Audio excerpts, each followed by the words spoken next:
Again, I'm Rick Peterson. I'm the Rector Tribal Chairman and the adjutant at the VFW Post 8239. We'd like to welcome everybody here today.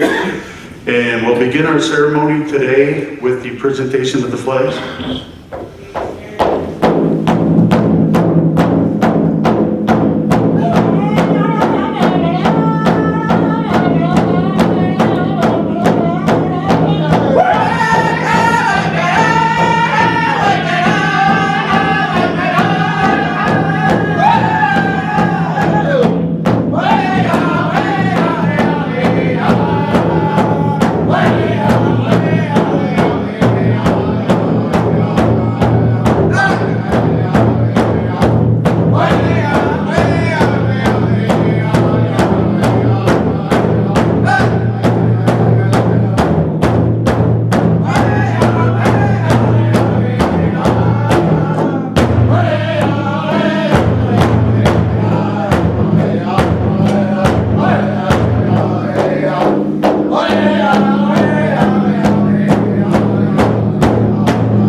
here today, and I hope to do you all justice by talking about some of the greatest people that ever walked the earth, and that was some of our local kids here from Bayfield.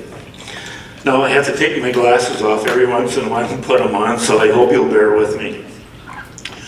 This time I want to thank Andy Long for the nice introduction. He's going to be a great commander here at the Dwayne Sawyer VFW Post 8239, and I also had the privilege to work with Larry Weber of the American Legion Post 49. Anybody here, I did this little performance once before, and one of the questions asked me was, what the heck is a doughboy? Where do they come up with that name? Anybody know? I'm going to get it right behind me right off the bat. So what does doughboy mean? Doughboy was an informal term for a member of the United States Army or Marine Corps, especially used to refer to members of the American Expeditionary Forces in World War I. The term was initially used in the Mexican-American War of 1846 to 48, when, after marching through the battlefields of Mexico, soldiers appeared dusty, and they much resembled common bleached dough. How that parlayed to the American Expeditionary Forces is yours and my best guess, but that's about what I could come up with. It's just a name that was assigned to them by the American people, and consequently, I call them the Doughboys of Bayfield County.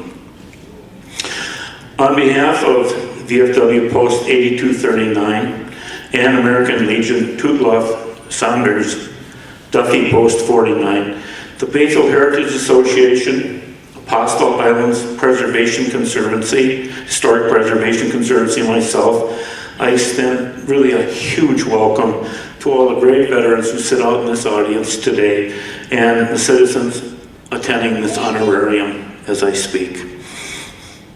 No question about it, we thank you all for your service protecting the Constitution of the United States of America and for enabling the flag of freedom, all glory, to fly proudly from our homes and communities. 100 years ago, the great cannons and machine guns of World War I, the Great War, the war to end all wars, ceased to fire. Armistice Day is now commemorated every year on November 11th to mark the armistice signed between the Allies of World War I and Germany at Compiègne, northern France. The action ended the cessation of hostilities on the Western Front of World War I, which took effect at 11 o'clock in the morning, the 11th hour of the 11th day of the year 1918. In commemoration of the 100-year passing, Armistice Day is celebrated today here at Legendary Waters and worldwide to memorialize and honor all doughboys, our heroes of this war to end all wars. As I speak, 60 world leaders are paying tribute in Paris, France today. World War I history is vastly complex, to which I'm neither a student,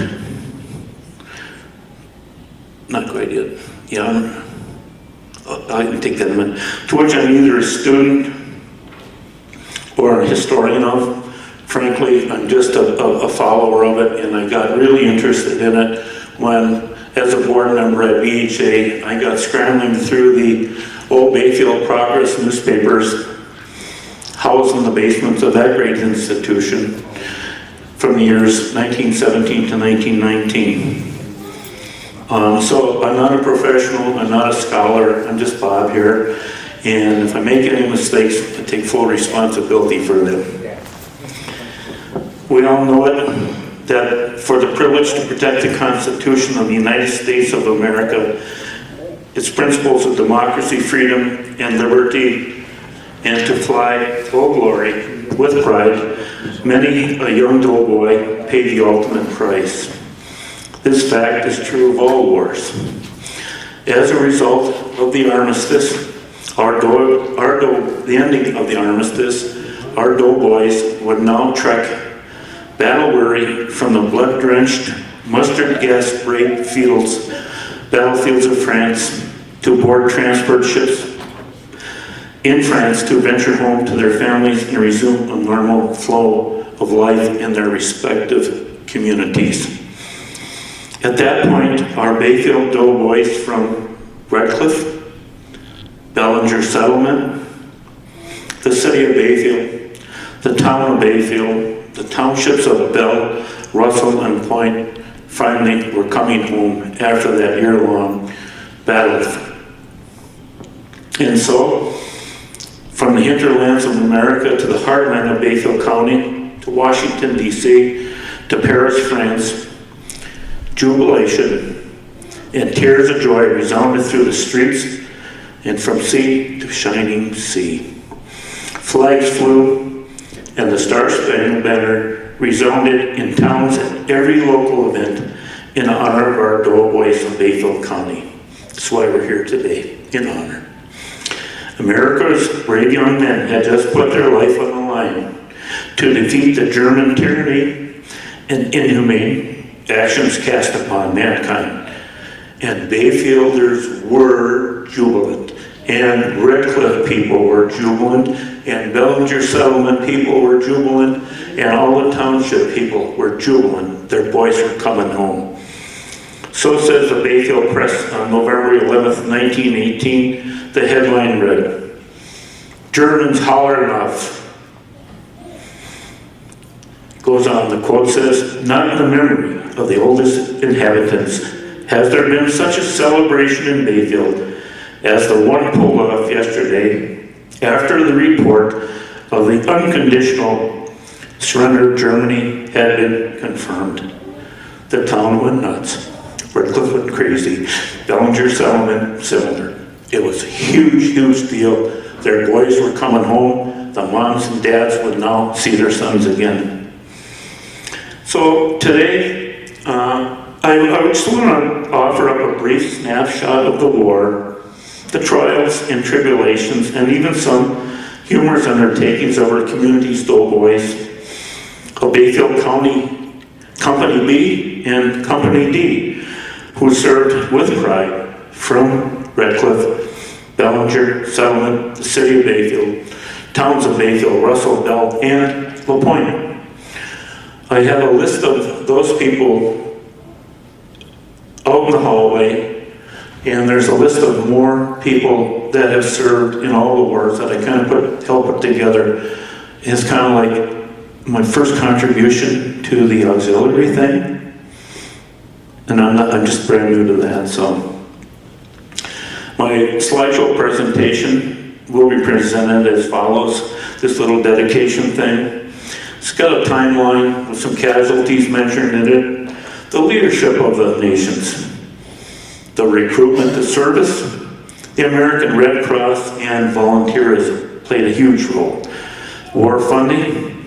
Stories of the Bayfield boys responding to the call of this war as posted in the papers. Of the Company B boys that are leaving Washburn one day on a train heading to Camp Douglas, Juneau County. And from there, a story of the Company D boys are coming to Camp MacArthur in Waco, Texas, where they received their major training before they went abroad from Philadelphia. I want to touch on one American hero, and then we have some poignant letters written home by Louis Vandevander, who was a resident of the Bellinger Settlement, as he shared his experiences on the battlefields of France with his family. So, now I can put my glasses on, and I'm going to ad-lib a little bit, okay? No, the clicker, can I just have it for a second?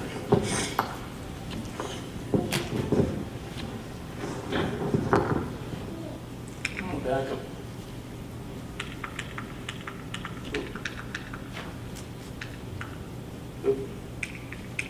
I want to go back here just for a second. This isn't possible because I had a lot of support from the Bayfield Heritage Association. It's a wonderful organization in downtown Bayfield. It's the keeper of all those old newspapers that go from 1872 to infinitum.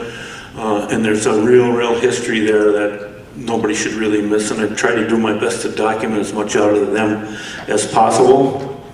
It's a wonderful organization. I'm hoping that maybe somebody, a lot of people from this community out here and from Bayfield that are here today, actually jump in the ring with us and help us preserve the history, the real rich history of the Chequamegon area. I have today here my boss, who is with the Apostle Islands Historic Preservation Conservancy, and that chairman is Tommy Gordon. So Tommy, you want to just tell us a little bit about the Conservancy, and then I'll move forward.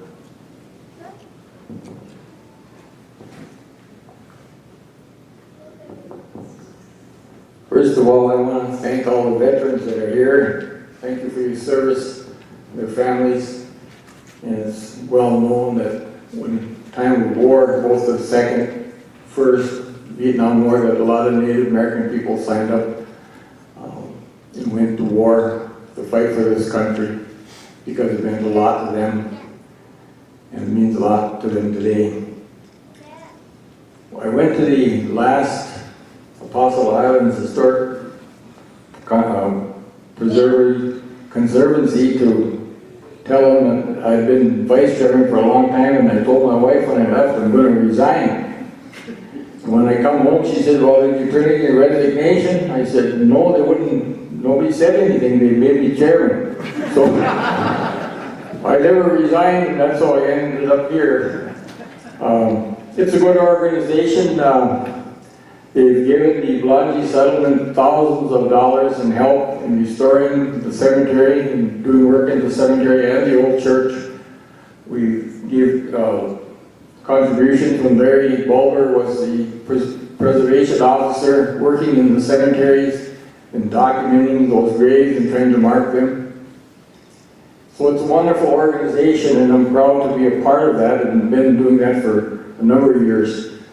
But mostly I think I want to thank Bobby Nelson, because he's not only done this program today, but he's done numerous other programs that document the history of this area that would be lost if it wasn't for his input. A lot of things at the school, a lot of history of the area, city of Bayfield, the flood.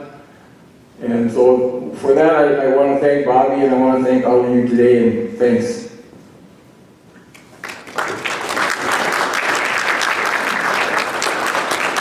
To tell you the truth, I didn't have to do much to snooker Tom into this organization to run as the chairman, because I nominated him and seconded him and voted for him on behalf of everybody. So we thank Tommy for being here today and for championing that cause. I have some guest presenters today. I'm kind of long-winded, but my voice dries out a little bit, and I decided I really need some help. So today I brought in a couple of some really stalwart, high-quality people to help me today. And my guest presenters today are Miss Megan Boyle, who is right here. She's the executive director at BHA, so she's going to say a few words related to the American Red Cross. And we have Roger Cadotte, the Deacon Roger Cadotte, who's going to read those letters. They're really poignant from Louis Van de Vander, so that'll come a little bit later. So I want to thank them in advance before you forget at the end, okay? The information and sources I use today are from the Bayfield Progress newspaper. People don't realize that Bayfield had 3 newspapers one time. In the hub of this period of time, there were about 2,500 to 2,500 people there. They had 3 papers. The Bayfield Progress was one of them. It was owned by a guy in the name of Henry, in quote, Whiskers Locksmith, a German.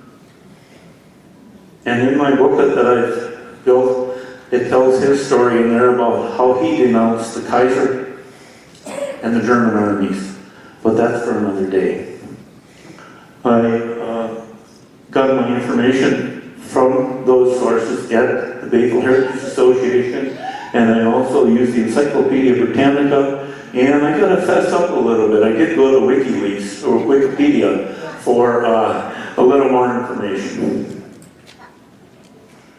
This is titled Bayfield County Doughboys, a tribute to World War I veterans. It's a part of the Bayfield Heritage Museum winter series called the John Matthew Black Program Series, and I proudly present the rest of this to you. This is dedicated to the memory of the heroes and heroines of World War I, especially known today will be Company B, 6th Wisconsin Infantry, Bayfield County, and Company D, which they would later become Company D when they transported themselves to Camp Douglas in Juneau County. This is dedicated to all the men in the United States Armed Forces, services, the Army, the Navy, Marine Corps, Air Force, Coast Guard, Merchant Marines, anybody, including yourselves, who dedicated themselves to the love of this country. It is also dedicated to the women and men of the American Red Cross, who played such a huge role here at home while the boys were fighting abroad. Can everybody read that, I hope, a little bit? This, of course, is called the War to End All Wars. Didn't happen, I guess. It was also called the Great War. It was a hugely expensive and devastating war on the lives of people, not only in the United States, but all through Europe. The United States timeline in this, while this war started in August of 1914 in Europe, the United States involvement didn't get really going here until the president signed the decree on April 6, 1917, and it ended November 11th, 1918. Kind of ended it. We'll talk a little bit more about that at the end. The casualties of the war: 4 million soldiers were mobilized and 116,000 American military personnel died during World War I from all causes, mostly battlefield, but that was the year that the great influenza thing was going around, so we lost some of our honored guys in that war from combat and wounds. And over 204,000 Americans were wounded, and 757 civilians died due to the military action. The total number of military and civilian casualties was about 40 million people.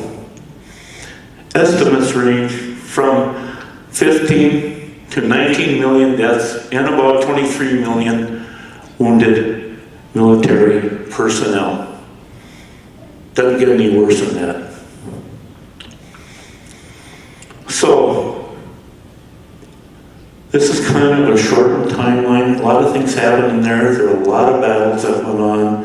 I just condensed it because, like I say, you could go on for 2 weeks up here talking about all the battles and things that our boys went through.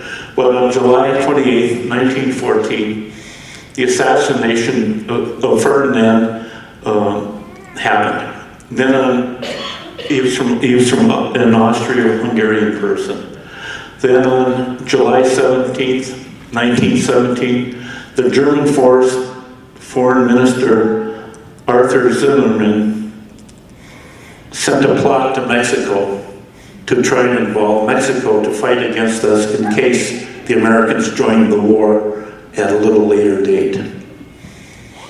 On March 20th, 1917, the German U-boats sank unarmed American freighters, and in 1917, that's when they did that. On April 4th, 1917, the Congress of the United States passes a declaration of war. And on April 6th, 1917, President Calvin Coolidge signed the declaration of war. He didn't want to do it. but he had a lot of pressure to get involved now, and he did it. I've got this one photo up here. When I talked about, you probably say, who's this strange character that you're showing now? Well, this young man was born in 1894 to 1918, he died. His name is Gavrilo Principe. The reason I show you this guy is I want you to know that he was a Bosnian Serb, a member of Young Bosnia, a Yugoslavist organization seeking an end to the Austro-Hungarian rule in Bosnia and Herzegovina. Does this ring a bell? A few years ago, Bosnia and Herzegovina. He assassinated the Archduke Franz Ferdinand of Austria and his wife in Sarajevo on the 28th of June, 1914. And this initiated a chain of events that would lead to the outbreak of World War I. Prince said the Archduke was targeted because, as future sovereign, he would have prevented our union by carrying through certain reforms. In allusion to the Archduke's reputed support for the structural reforms of the monarchy that would assign more autonomy to the Slavic lands. This was a major threat to the Serbian irredentist project.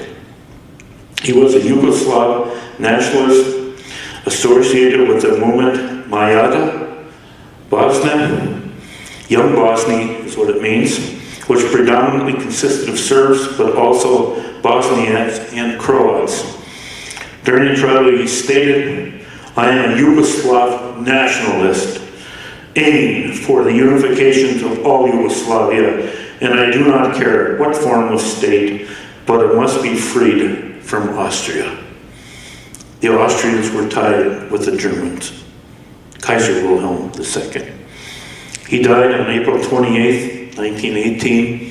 He never saw his vision come to conclusion from tuberculosis and it caused by poor prison conditions is where he wound up.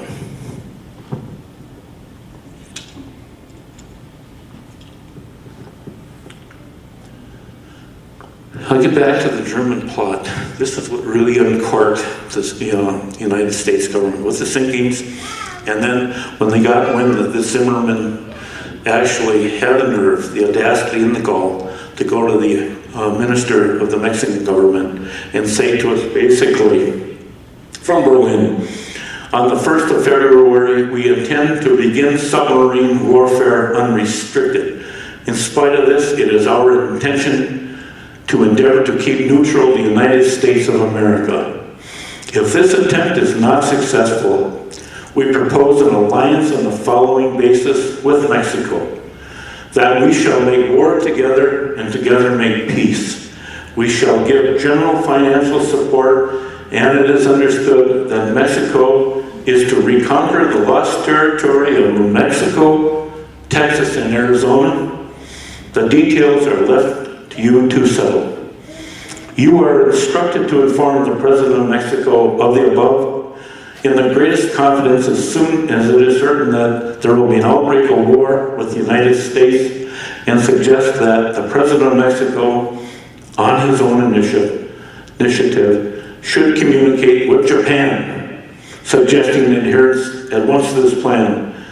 At the same time, offer to mediate between Germany and Japan. Please call to the attention of the President of Mexico that the employment of ruthless submarine warfare now promises to compel England to make peace in a few months. Then they sunk the Lusitania, and that brought us to the war. The initial conflict coalition in World War I in 1914 consisted of the Triple Entente, France, Britain, and Russia, versus the dual alliance, Germany, Austria-Hungary, and later the Ottoman Empire. In 1917, when we get involved, the principal Allied powers were the United States, France, Britain, Russia, Italy, and Japan versus the Dual Alliance. Evidently, the Prime Minister of Mexico never made it to Japan.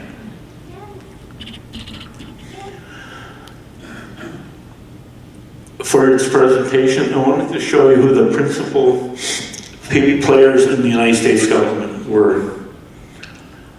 On the left here is President Woodrow Wilson. On the right was the general of all of the American armies of the invasion, John J. Blackjack Pershing, who was also a commander in the Spanish-American War, and sadly to say, some of the Native American wars in America. Fighting against them was the German Emperor here, King of Prussia, Kaiser Wilhelm II. He was born about 1859 and he died in about 1921. And the General Field Marshal Paul von Hindenburg.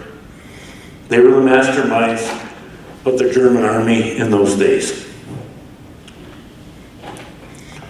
Well, now we're at war, and the boys are called upon to think about joining. At this point in time, the command came, and then Uncle Sam appealed, and he said, "We need you guys." And then when we entered the war, Bayfield's first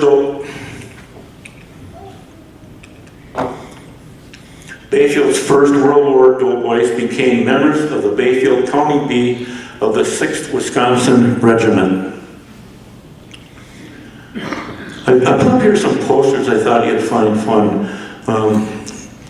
If you're in Germany, you probably hated to see these, but these were actual posters that the United States government used to encourage people to join in the war effort. The trumpet calls, United States Army. Sub-spotted, let them have it, United States Navy. Be a Marine, United States Marine Corps. Join the Army Air Service, be an American Eagle. Men wanted for the U.S. Coast Guard, 18 to 35 years of age, physically sound. Enlistment for 1 year. And equally important was the National Guards, who supplied a lot of the first troops to begin with. And they said, "Come on, boys, give the Guards a fighting chance. Fight alongside your friends, fill up the National Guard." So all America was called to arms, and all men were expected, 18 to 25 in that period, that age group, were expected to join the military. You were shunned in these communities if you did not want to participate. And there were some that were dodgers too. An interesting aspect to the war, which I mentioned, referenced it a little bit, was the women's role in World War I. No, they were not on the front lines of the battlefield, but they were on many front lines. One of the great jobs they had was the trumpet calls for women in their roles. On her, their lives depends. Many women were called into the munitions plant. You remember, America hadn't been at war for a long time. We didn't have much in the lines of armaments. They needed to hustle this stuff up, and all 4 million boys would be taken into the war. They weren't around in the plants anymore, so the women stepped up the pace, and they made a lot of the armaments. This photo shows a plant, and I don't know exactly where it's at, but they asked all the ladies to enroll at once. We really need you. They wanted women in the Women's Army Auxiliary Corps. These were ladies that helped out filling the medicine boxes back home, filling boxes of chocolate and cookies to be sent across the seas. They played a huge role in this war. Another aspect they had was participating in the Women's Land Army of America. Guys were gone. America, at that point in time, were lots of farmlands, lots of people living on farmlands. A lot of the Doughboys came from farmland country. They were all weren't city slickers. They all needed food across America. They told women, ramp it up. We need you to produce more from our farms and fields, and we expect it of you. And to that end, the women made a huge contribution and made that happen. Last, guess what? When you got a war, you need nurses.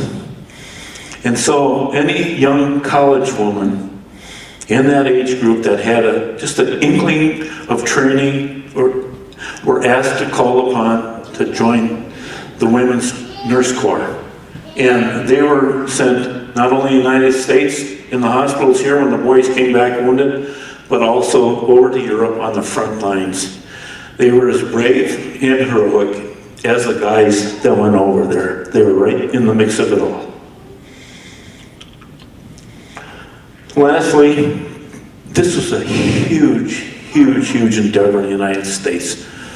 President Wilson said to the nation, he said, I summon you to the comradeship and answer the Red Cross Christmas roll for the universal membership. He came out about 4 times with that and said, people, we need people in the Red Cross.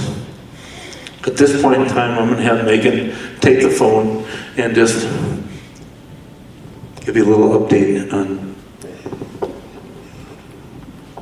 All right, a little bit about the American Red Cross. It was established 137 years ago by the pioneering nurse Clara Barton as our national affiliate of the International Red Cross. With the outbreak of World War I, the international branch found itself confronted with enormous challenges, both supplies and staffing, and sought support from national and local entities such as our then Bayfield chapter. Women especially played a key role in these efforts as nurses, volunteer workers, and by organizing local supply and fundraising drives back at home. Here's a glimpse of how this played out in Bayfield, again taken from the Bayfield Progress newspapers.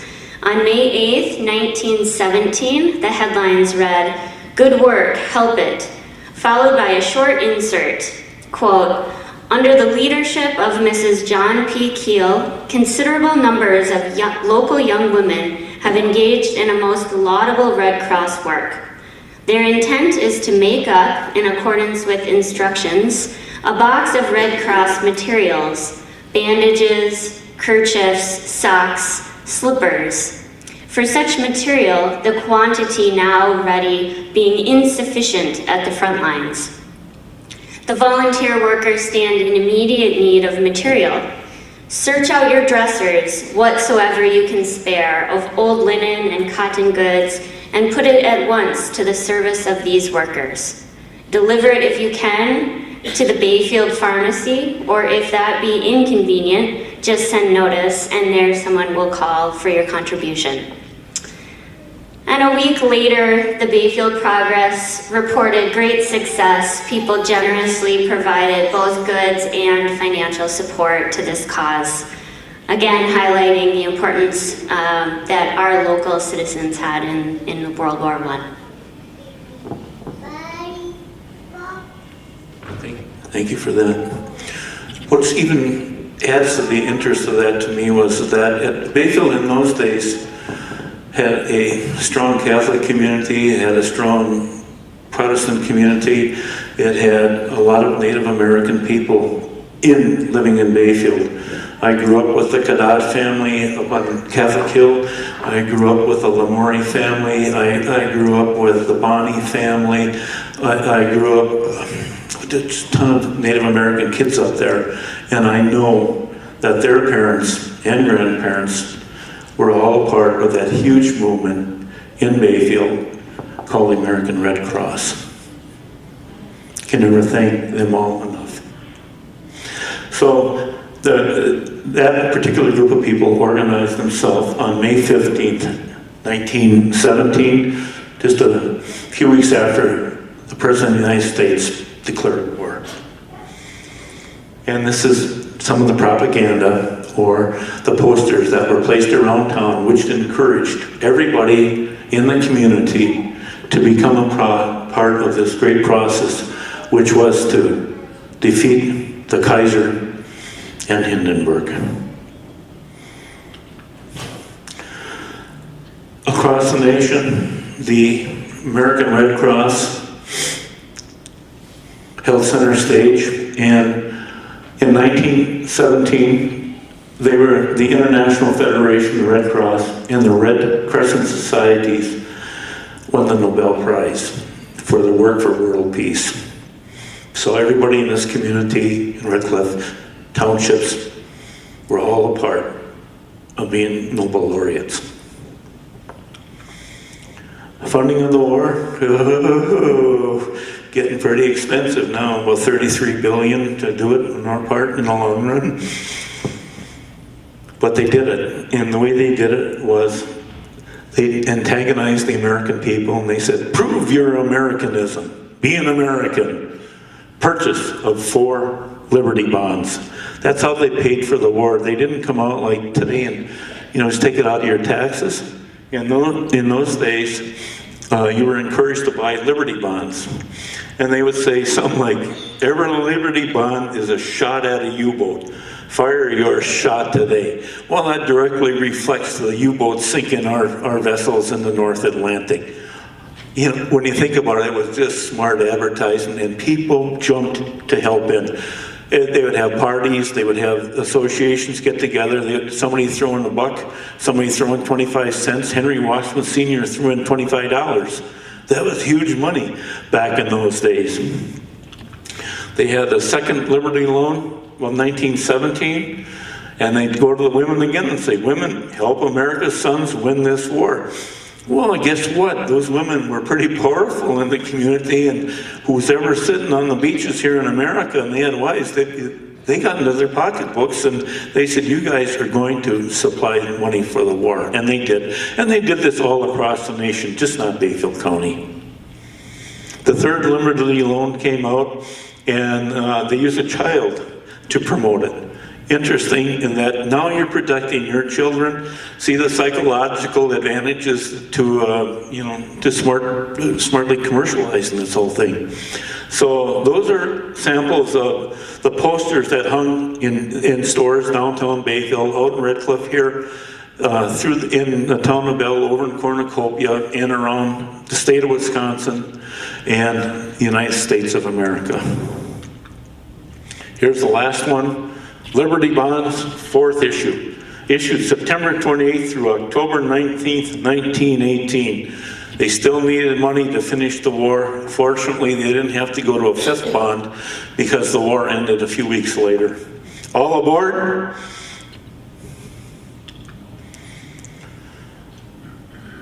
So, in Bayfield, I just want to go back a little bit. The mood in Bayfield was pro-America. There was none of this, I think, I maybe do this or that. They supported their troops, heart and soul. The flag of the United States flew on every corner, and it was in every window in every store in Bayfield. This is their thoughts.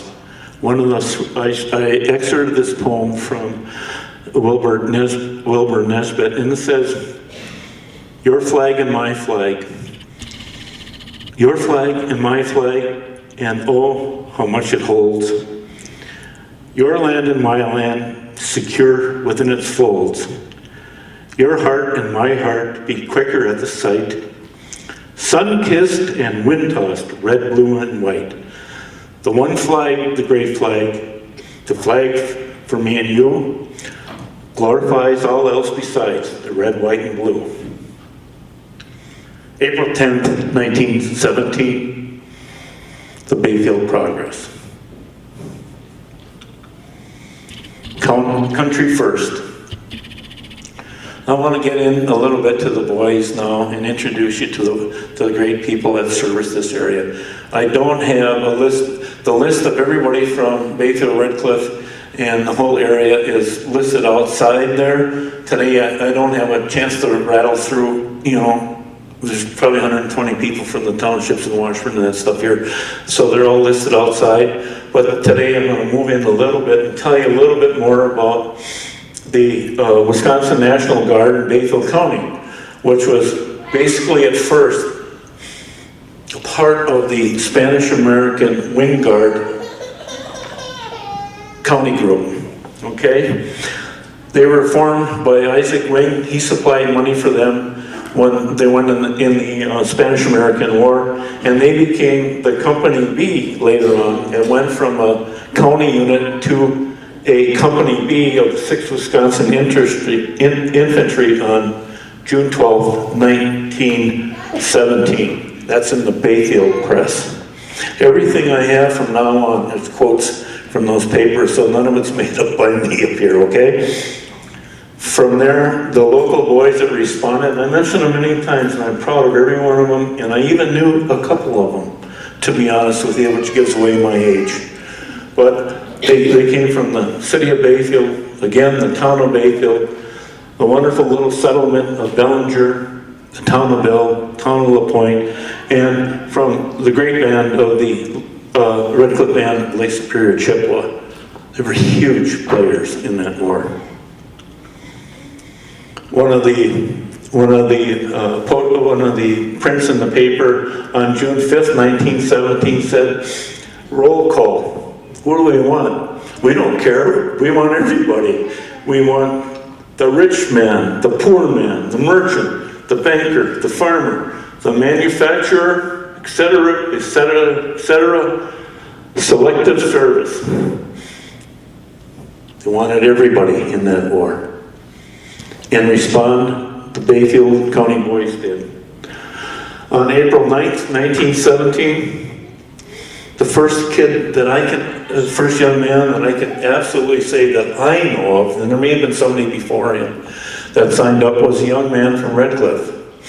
His name was Vincent J. Gurnham.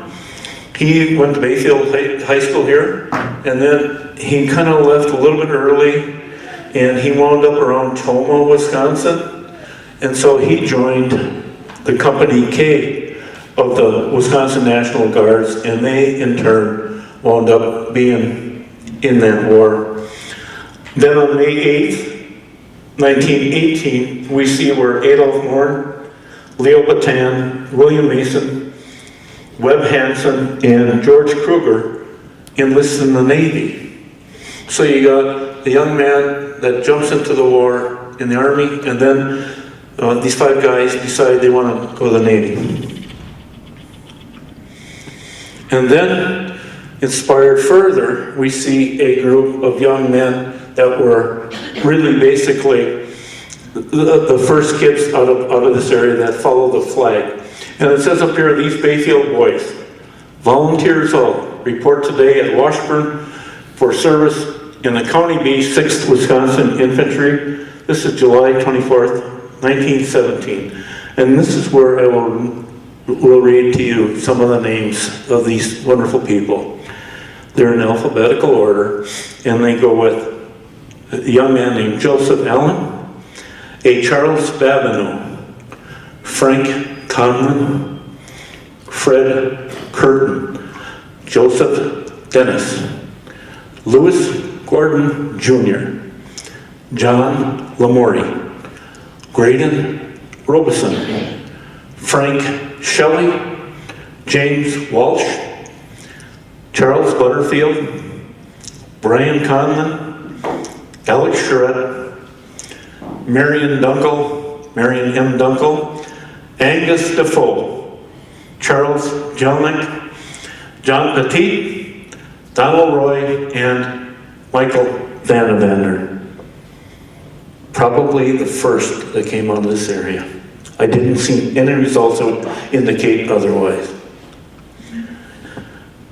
Luckily, just luckily, in those papers, on this edition, September 11th, 1917, they show these kids right here who are now at Company D at Camp Douglas, and I'll get into that in a little bit. But here they are. Top row, left to right. Marion Dunkel, Lawrence Wadsmith is now there. James Tudloff, Frank Gordon, Angus Defoe, Louis Van Eyre, Albert Grant, Charles Butterfield. The middle row, Brian Conlon, I think Alex Charette, Graydon Robeson, Fred Curtin, Joe Dennis, Louis Gordon, John Hessing, and James Walsh. September 11th, 1917. The boys of Company D at Camp Douglas, they finally arrived. A couple of the boys, I'm fortunate that you have this wonderful VFW here in Redcliffe, and we happen to have a few photos of some of the people that participated in that war. And they are, for those of you in the back that maybe can't see this too well, we have Alex Charette, Louis Gordon. This is courtesy of the Dwayne Sawyer VF Post 8239. We have George Duffy. And on the right, we have Linus Jacobson, who was in the military police at that time. Again, George Duffy, Linus Jacobson. And from somewhere in France, a young kid by the name of Clayton Ryder writes home to his mom, and he says, "I'll be thinking of you." This was December 23rd, I believe, 1917. Clayton Ryder sent that home to his mother. Well, anyway, that's the only photos I have. Unless you guys can get some more of your relatives in the future, I can add to this, but that's all I have. So, now, we're at the stage where the guys are still in Washburn. And if I can find my notes. Right here. That's expected. Anyway, so now the kids are young and are now leaving Bayfield. They take the train to Bayfield. It was the Omaha train that went to Washburn. And this is kind of like before they go to Camp Douglas, they write in the paper. This is by Irvin R. Nye, who was the editor of the Bayfield Progress. He said, "Mrs. Nye and myself were privileged to be in Washburn when the officers and men of Bayfield County's Company D of the new 6th Wisconsin Regiment of Volunteer Infantry boarded from Bayfield on a special train at 6 o'clock Thursday morning, August 16th. The company began the trip, which almost certainly will land it ultimately, though probably not until next spring, on the blood-drenched fields of Europe. The first move took the boys on that day to Camp Douglas, Wisconsin, where they will undergo a period of training. The duration of that is uncertain, but it's probable that the company will be moved along to Waco, Texas, and put in a few weeks. It has been decided by the Department of War that most of Wisconsin volunteers will do their preparatory drill training during the months at Waco." Irvin Nye says, "Many pathetic scenes of the train leaving. Mothers, fathers, sisters, brothers, and sweethearts uttering carefully their farewells to their loved ones. God blessing their lads. Mothers giving Godspeed and beseeching them, the commanders, to take care of my boy. And yet standing out above the pathos was the manifest pride of the country's parenthood, that so many of our boys were going forth voluntarily to give its fullest measure of devotion. If God so wills it, to our beloved country, which is in peril because of the aggressions and the rapacity and the barbaric ruthlessness of the German Empire." To the applause and farewells, the Progress adds, "God bless you boys all. May it keep you manly and true, entirely bring you safely back to your homes."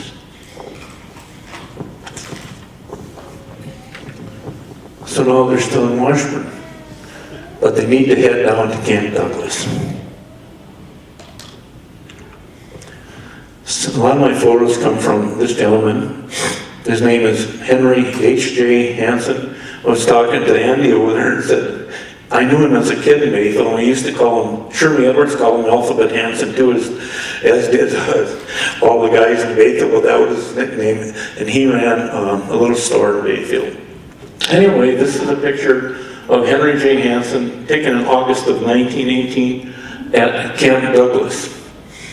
This is what Bayfield County Company D, Camp Douglas in Juneau County, not too far, I believe, from, what's the town down there now? I forget it, but it's anyways in Juneau County. But this is the way their barracks were set up. They're nothing but tents. And these are some of our guys, right here. This is them there, and these are all from H.J. Alphabet Hanson, these photos, so I know they're accurate. There's a plateau there in the fields, and this is where they trained, on that hillside and in the fields. And here's a picture of, well, I'm pretty sure it's why he's center stage, because they're his photos. But here's HJ, and I want to say that it's really hard for me to pick out anybody there other than him at this point in time. But that's them. They're cleaning up. They just been out doing some bivouac or doing something in the training mode. This one, I'm going to take a wild guess, and I got Mary Gary Defoe here, and I'm thinking, Mary, this just might be Angus Defoe when he was a young kid. Obviously, we got H.J. Alphabet Hanson here, and these are the rest of the Doughboys at Company D. This is taken August 1918. Here's the photo of the whole company. And again, I can't go through that whole thing, you know anybody here, but just to give you an idea, this is the boys in August of 1918. August 1918, here they are at attention at Camp Douglas. The reason I know it's Company D, because my friend Alphabet Hanson mentions it here. Now, they've done their training. Parents had come from Bayfield and written home and said, you know, they got a pretty good life down there. They got good food. We saw the commanders go by. The mule trains were there. All of our boys now were singled out to become part of the military police. Any soldiers out here that said you're going to be military police and you get your duties shifted to something else? Well, that came a little bit later, but they were all inspired down there. Said, man, our Company D is known to be the best in the nation down here, and we are so proud because they're naming us the military police post around the nation there. So, anyway, they leave there and they go to Camp Douglas, Camp MacArthur in Waco, Texas. And that's where they wound up, okay? I just want to read a little bit about their life at Waco. On October 16, 1917, the Progress updates area parents in a short release regarding our Army boys. It says here, for some reason or other, our usual weekly letter from our Bayfield boys at Waco, Texas has failed to reach us in time for this issue. We therefore are driven into building a little story on our own, the facts being garnered from various sources. Under the captaincy of H.H.P.V. of Washburn and R.W. Smith of Bayfield, restored as lieutenant, most of the Company D boys of the military police company of Camp MacArthur. This organization has been designated the 2nd Company 107th Regiment. Of the Bayfield boys, Marion Dunkel is sergeant, Lawrence Packard is corporal, James Welch is the bugler, Alex Charette and Donald Roy are first-class privates, and Linus Jacobson, Fred Curtin, Joseph Dennis, Louis Gordon, John Petit, Graydon Robeson, Michael and Louis Van Ven, and Loris Wasmus are privates in this company. All the other boys, Charlie Butterfield is corporal, and Brian and Frank Conlon, Eli Lapointe, and Albert Grant are privates in the truck unit, Truck Company 4 107th Supply Train. Second Lieutenant Ralph Harvey has been assigned to the 64th Infantry Brigade, and with him to that brigade have gone Joseph Allen as a first-class private, and Angus Defoe, John Hessing, and Fred Tutloff as privates. So there are the boys. It's kind of like a little bit of what went on prior to that, and here they are in camp at Waco, 1917. Here's the mess line. And I want to also tell you a little bit about the importance of the YMCA at that point in time too. As the kids were getting lonesome for home, they needed a place where they could write letters, receive gifts. And the Young Men's Christian Association in the United States stepped up to the plate and provided this source where they actually gave them a spot to write home to their moms and dads, and supplied other things for them too. So in addition to the American Red Cross, the YMCA of America played a huge role in this war effort. To the battle lines, to the battlefields. Some of the major ones were Cantigny, Chateau Thierry, and the final battle at the Meuse Argonne in 1918. That's what it was like. It was called a war in the trenches. And that's where those boys fought from. There and on the open battlefields of France. So, you know, this whole thing about war is real. There was a young kid named Fred Tutloff. He's a Bayfield kid, and his parents were owned a little restaurant in Bayfield, and they sent their son to war. And unfortunately, Freddie Tutloff, they called him, didn't come home. He was killed on the battlefield May 28th, 1918. And in the paper it said this: "Brave boys are they, gone to their country's call, and yet I cannot forget that many brave boys must fall." This is a telegram home to Mrs. John Tutloff, Bayfield, Wisconsin, from Washington, D.C., June 20th, 1918. It just said, "Deeply regret to inform you that Private James Tutloff, Infantry, is officially reported as killed in action. May 28th, 1918, signed McKinney, Adjutant General." That's all she got. And he's forever immortalized here through the great work of the American Legion, Tutloff, Saunders, Duffy, as one of the names of the namesake of that organization. Jimmy Tutloff from Bayfield, first boy killed for Bayfield, World War I. I want to show you Jim Tutloff one more time. Right here. That's James Tutloff right there, first boy to go. We don't forget it.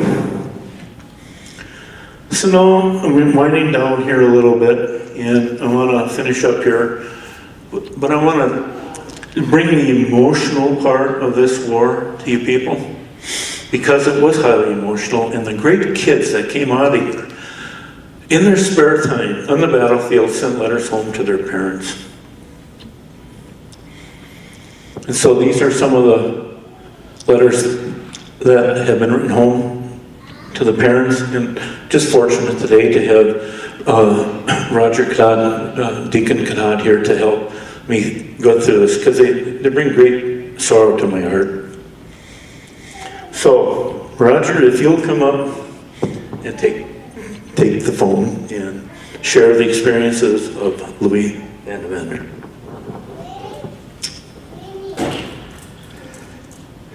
Somewhere in France, July 16, 1918. With the greatest of love and good wishes, I am penning you these few lines, and hope they will reach you and find you all in good health, as it leaves me. Today, as I was sitting in the shade, I could hear in the distance the sounds of the big guns, and I could see the shrapnel shells bursting in the air, and I can also hear the death-screaming silence of the machine guns. I then thought of you, Mother, for I'll soon be standing in the trenches of death. So I thought I would drop you a letter, as it may be some time before you ever hear from me again. I am in the machine gun company now. I am no more a military police. I was transferred the other day. This company is out of the trenches for rest and will soon be going back, and I will be with them. I presume you're all pretty busy nowadays, making hay and picking berries. I bet there are plenty of them this year. They just got through shooting at a German plane but didn't get him. He was up too high. You can really see him. This is getting to be a common sight for me. I see so much of it every day. Well, I was thinking of my loving ones at home. Give them my best love.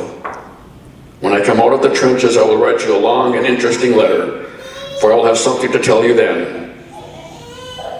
Don't worry about me, Mother, but be happy and have courage. This war will soon be over, and I will return home. I wrote to Frank and Bert today. It is nearly dinner time. The mess card is here, and I'll have to ring off for this time. Hope to hear from you soon.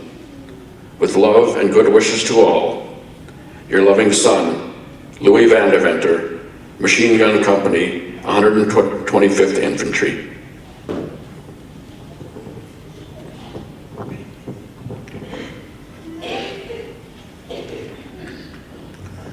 Again, letters home were common to everybody, all the mothers and fathers, grandparents in this community.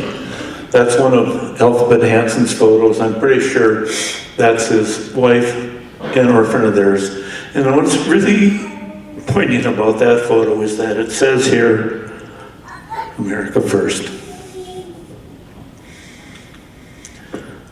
So we talk a little bit more about Louis Van Deventer.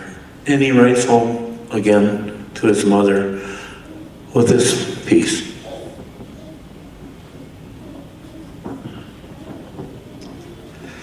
August 14, 1918.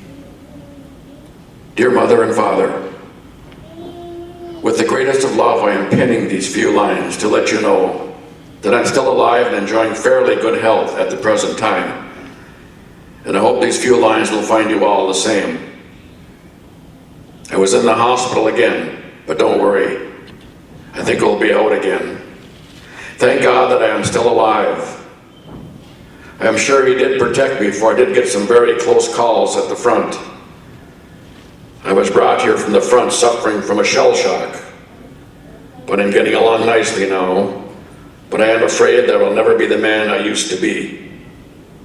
But don't worry, Mother and Father, all is well. How are all my friends there? Give them my best regards and tell them that I always think of them, and also tell them to write to me, for I have not received any letters from there for a long time, and I am very anxious to hear from all. Do you ever hear from Grant? Gee, I don't know what the matter with him is. I never hear from him, not a word since we left the States. I hope someday I will meet him. I hope this struggle will soon be over, so we can all return home, and I'm sure it will be a happy day. I was at the front 7 days, and I am sure lucky to be alive today. Sherman said, "War is hell," and I believe him. The sights on the battlefield are something horrible, and never will I forget what I have seen while I was in the fighting line at the front. Believe me, Mother, I expected that I would fall any minute, but it's God's will that I am alive today. The big shells dropped around me pretty close at times, and it made me think of home. Now believe me. We were lying in a little trench one night that was under heavy shell fire.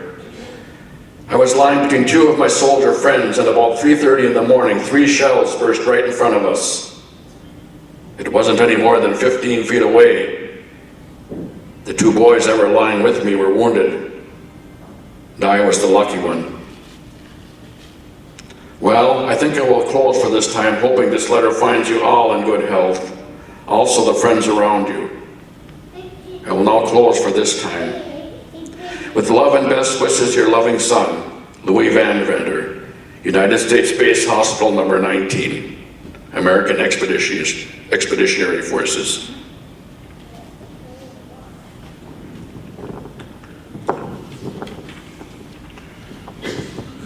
Louis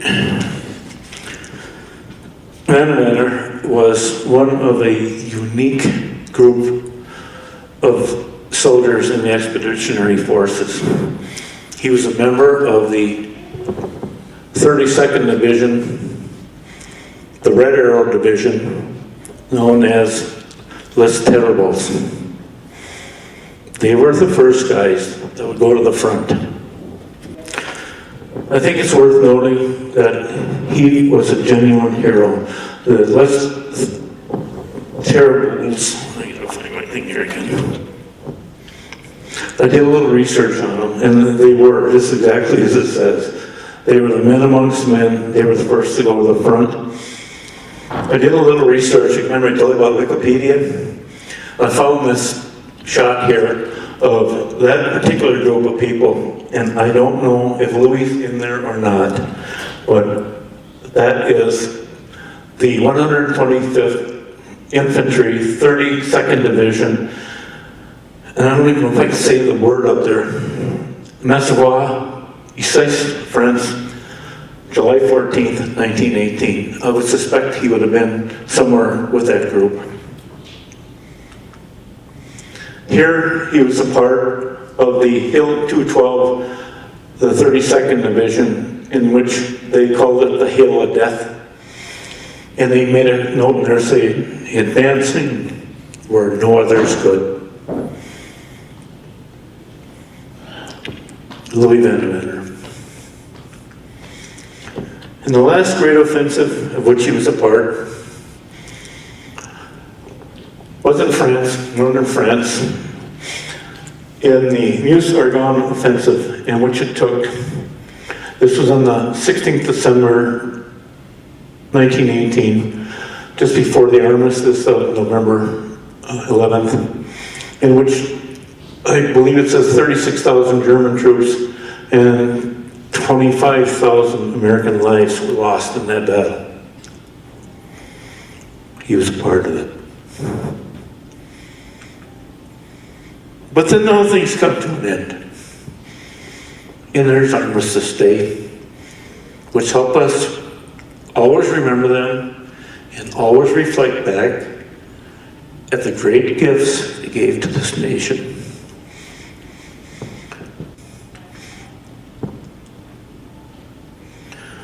When the war was over, there was just massive celebrations across the United States and in Paris, France. This kind of tells it all.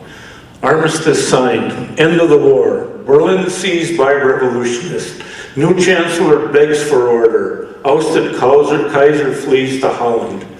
This was written in that press on December 24th, 1918, day before Christmas. Finally, I'm going to kind of give the podium one more time to my friend Roger Cadet.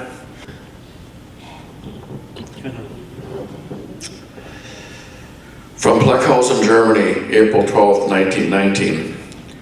Dear Mother, this being Saturday night, as I have nothing else to do, I think I will improve the time by writing you a short letter. Well, dear Mother, this is going to be my last letter from Germany. As we leave here this coming week for port, and will sail before May 1 from Brest, France. I am sure glad that the time has come at last, after all the hardships I experienced over here in this war-torn Europe. And I thank our dear Lord for protecting me through the dark days of the fighting. And now that my face is turned homeward, I hope He'll give me safe passage. I am sure to be home by the last of May. Does this sound good, dear Mother? I know you worried much about me, but don't do it anymore. I am coming home a better man than I was before I left home. I will be there to help palm the farm this spring to get ready to plant, and we must put in a big garden. This is all I want to tell you, Ma. It isn't necessary to write you a long letter this time. I just wanted to tell you that I'm coming home in May. When I get to New York, I will telegraph you. Good night. Your soldier boy, Louis.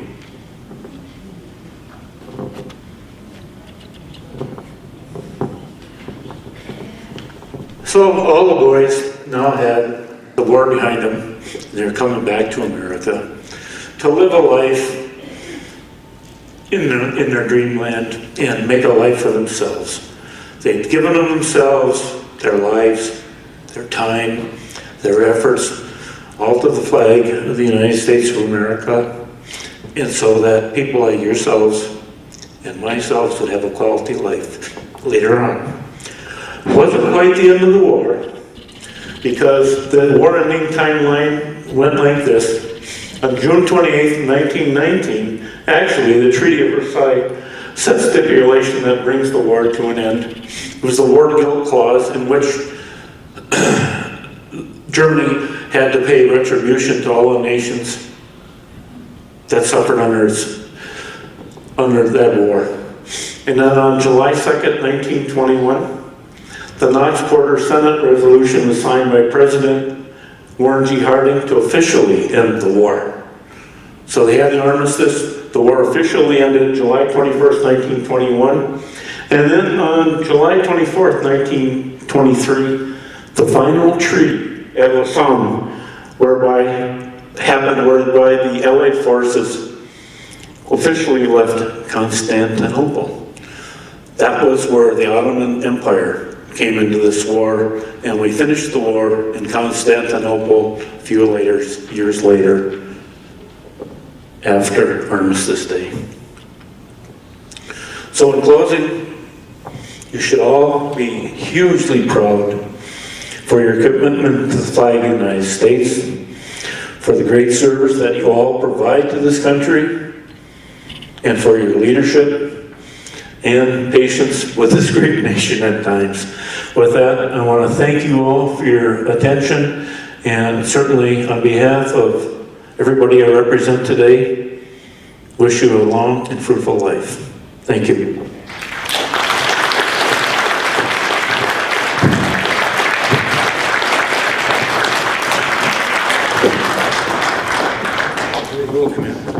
Thank you, Bob. Great presentation. I hope you all enjoyed that and took a lot from the information that's been gathered on that particular war. Before we close, I want to do a POW MIA remembrance. Those who have served and those now in service of the United States are forever mindful that enduring peace has always been tainted by the bitterness of personal sacrifice. We are compelled to never forget that there are others who have endured and may still be enduring the agonies of pain and imprisonment. We call your attention to this small table which occupies a place of honor. It is set for one, symbolizing the fact that our members of our armed forces are missing from our ranks. They are referred to as POWs, prisoners of war, and MIAs, missing in action. We call them comrades. They are unable to be with their loved ones, so we join together to pay tribute to them and bear witness to their absence. The table is small, symbolizing the prisoner, alone against his or her suppressors. The tablecloth is white, symbolic of the purity of their intentions. The single rose in a vase signifies the blood they have shed to endure the freedom of our beloved United States of America. The rose reminds us of the family and friends who keep the faith while awaiting their return. The yellow ribbon on the vase represents thousands of yellow ribbons that demand a proper accounting of our comrades who are not among us. A slice of lemon on the plate reminds us of their bitter fate. The salt on the plate reminds us of the countless tears of families as they wait. The glass is inverted.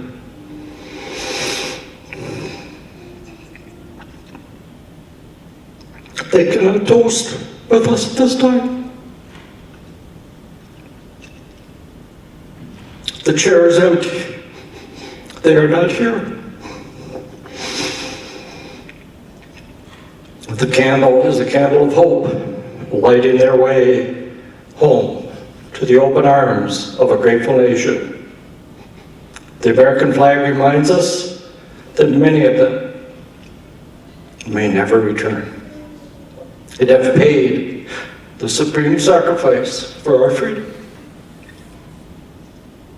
Let us pray to the Supreme Commander that all of our comrades will soon be back within our ranks. Let us remember and never forget their sacrifice. May God forever watch over them and protect them and their families. I would ask those who are able and everyone else to stand for a prayer. We pray, Eternal Father, to guide our missing comrades through every day and night. Give them strength and courage to survive and return. If they perish, we ask you to welcome them to the host you have prepared for them, where they will rest in peace. Grant us understanding of the suffering being endured by our comrades who are held against their will. We ask your blessings upon them. Support their loved ones. May thy grace give them strength to do their daily tasks and courage to meet the problems of life. We pray for justice for the POWs and MIAs who have been denied it. May the wings of the Holy Spirit spread over them and give them peace. Amen. Okay, if we could get you to remain standing for a moment, we will have taps.